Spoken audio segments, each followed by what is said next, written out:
Hello students, welcome to my YouTube channel The Institute of Genius Chemistry। जैसा कि पिछले lecture में हमने नाइट्रोजन फैमिली शुरू किया हुआ था और उसके कुछ सामान्य गुण भौतिक गुण बताए थे। आज उसी टॉपिक को आगे बढ़ाते हुए उसी नाइट्रोजन फैमिली के केमिकल प्रॉपर्टीज रासायनिक गुणों की चर्चा करेंगे। रासायनिक गुणधर्म,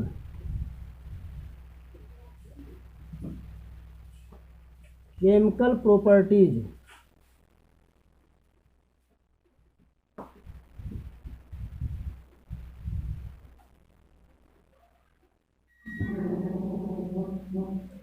केमिकल प्रॉपर्टीज में सबसे पहली केमिकल प्रॉपर्टीज होती है ऑक्साइड्स। जो नाइट्रोजन फैमिली है, इस ग्रुप के सभी जो एलिमेंट होते हैं वो निम्न टाइप्स के ऑक्साइड बनाते हैं। मान लीजिए कोई एलिमेंट है नाइट्रोजन फैमिली का एक्स, कोई भी आप ले लीजिएगा इसकी जगह, तो X2O3 बनाता है, X2O4 बनाता है, वह X2O5 बनाते हैं। इस टाइप से ये ऑक्साइड बना करते हैं। वहीं जो नाइट्रोजन होता है आपका, नाइट्रोजन आपका 2 टाइप का ऑक्साइड और बनाता है। केवल ये प्रॉपर्टी नाइट्रोजन में ही पाई जाती है। एक तो N2O बनाता है और दूसरा NO बनाया करता है। ये नाइट्रोजन अपनी अलग से प्रॉपर्टी शो करता है। इनमें से अगर इनकी प्रकृति की देखा जाए, अम्लीय प्रकृति या क्षारीय प्रकृति को देखा जाए, तो अगर हम लोग बात करें नाइट्रोजन की, तो नाइट्रोजन में एक बनेगा N2O, NO और बाकी यही तीनों आपके बनेंगे N2O3, N2O4, N2O5। इनमें से यहाँ की ओर चलने पर जो है एसिडिक प्रॉपर्टी है, एसिडिक प्रॉपर्टी है, वो इंक्रीज करती है। क्या करती है? इंक्रीज करती है। ऐसे अगर ये दो देखा जाए दोनों को, ये आपके न्यूट्रल हुआ करती है। इसके बाद फास्फोरस होगा, फास्फोरस बनाएगा P2O3, लेकिन ये हमेशा डाइमर फॉर्म में होता है, तो ये बनाता है P4O6 बनाएगा, और ये बनाएगा आपका P4O8 बनाएगा, फिर बनाएगा P4O10 बनाएगा। ऐसे आपका आर्सेनिक होगा, आर्सेनिक भी आपका डाइमर बनाया करता है। ये बाकी ये दोनों आपके नहीं बना करते हैं इसमें। तो ये बनेगा AS4O6 होगा, AS4O8 होगा और AS4O10 होगा। इसमें भी सेम प्रॉपर्टी यही होगी, एसिडिक प्रॉपर्टी इंक्रीज करेगी। इसके बाद तुम्हारा Sb होगा, Sb भी आपका Sb4O6 बनाएगा, Sb4O8 बनाएगा, Sb4O10 बनाएगा। इसके बाद Bi जो होगा वो केवल एक ही बनाएगा, Bi2O3, और इसमें ये आपका बेसिक हो जाया करता है। तो ये इनके ऑक्साइड बनाने की प्रवृत्ति होती हैं जो कि इसमें पाई जाती है। इसके बाद तुम्हारा है ऑक्सी एसिड्स। सेकेंड है आपका ऑक्सी एसिड्स। ऑक्सी एसिड में आपके नाइट्रोजन, फास्फोरस, ये आपके ज़्यादा आपके ऑक्सी एसिड बनाते हैं।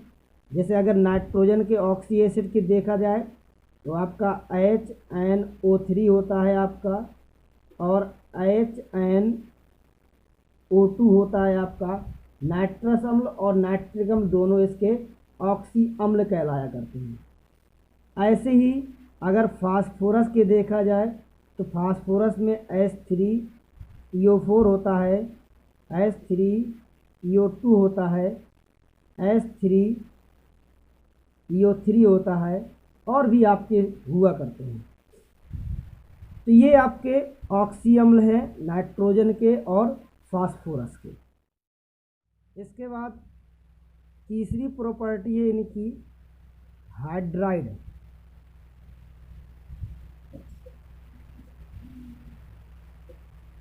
हाइड्राइड में ये आपके मेनली 3 टाइप्स के हाइड्राइड बनाते हैं, MH3 टाइप के।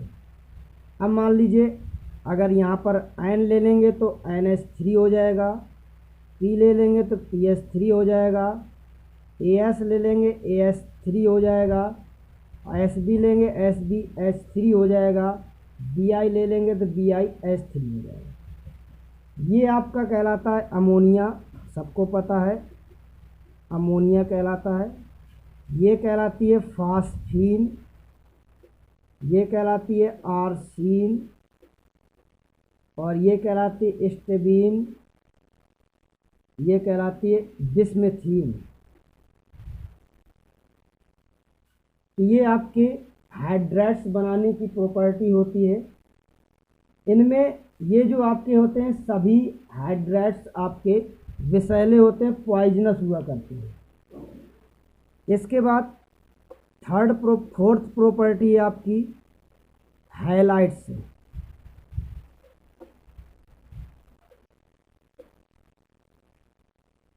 हाइलाइट्स बनाने की प्रॉपर्टी है, इनमें केवल नाइट्रोजन आपका केवल ट्राई हाइलाइट्स बनाता है, जैसे NCl3 बनाएगा, जबकि जो अन्य आपके होंगे फास्फोरस, आर्सेनिक, एंटीमनी, BI, ये सभी आपके MCl3 टाइप के और MCl टाइप के, यानी कि ट्राई हैलाइड और पेंटा हैलाइड आपके दोनों बनाया करते हैं। तो नाइट्रोजन केवल यहाँ पर ट्राई हैलाइड बनाता है, फास्फोरस और बाकी जो जितने भी अन्य वो आपके ट्राई हैलाइड और पेंटा हैलाइड दोनों बनाते हैं।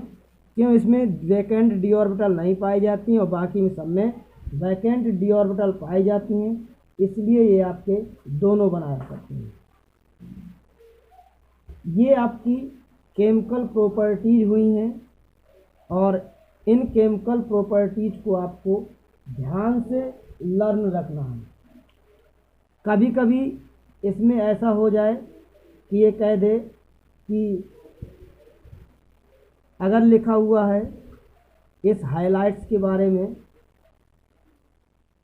NF3, PF3, ASF3,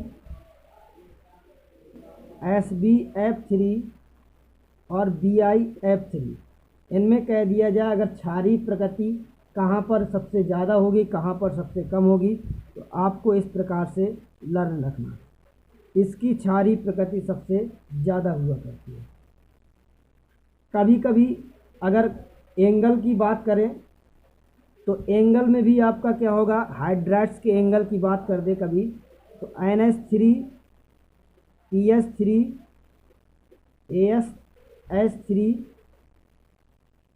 SBH3, BIH3, ये आपका क्षारीय प्रकृति वाला होता है, और ये आपका बंद कोण की बात है।